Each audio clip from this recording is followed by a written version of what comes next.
আসসালামু আলাইকুম বন্ধুরা, আজ আমি আপনাদেরকে মটরশুঁটির পোলাও বানিয়ে দেখাবো। এখানে আমি নিচ্ছি 1 গ্লাস বাসমতি চালকে ভালোভাবে ধুয়ে নেব। ধুয়ে নেওয়ার পর এখানে কিছুটা পানি দিয়ে চাল আধ ঘন্টা মতো ভিজিয়ে রাখবো। আমি এখানে কিছু মশলা 1 চামচ জিরে, তেজপাতা, এলাইচি, স্টারফুল, দারচিনি, বড় এলাইচি নিয়েছি। এবার প্রেসার কুকারে 2 চামচ তেল, 1 চামচ ঘি, এবার সব মশলা দিয়ে মশলাগুলো ভেজে নেব। এবার এতে দিচ্ছি একটা বড় সাইজের পেঁয়াজ কুচি হয়ে গেলে এতে দিচ্ছি আদা রসুন পেস্ট 1 চামচ।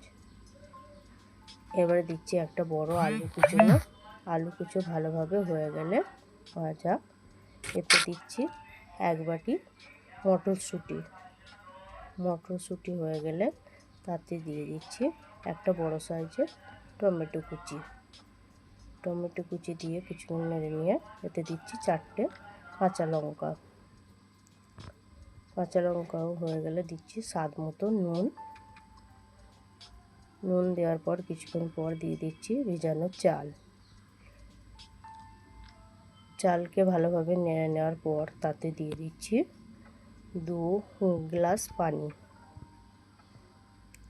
পানি দিয়ে নেড়ে নিয়ে এবার আমি প্রেসার কুকারে ঢাকা লাগিয়ে 2টো সিটি হতে দেব। দেখুন কেমন তৈরি হয়ে গেছে মটরশুঁটির পোলাও। আপনারাও ঘরে বানিয়ে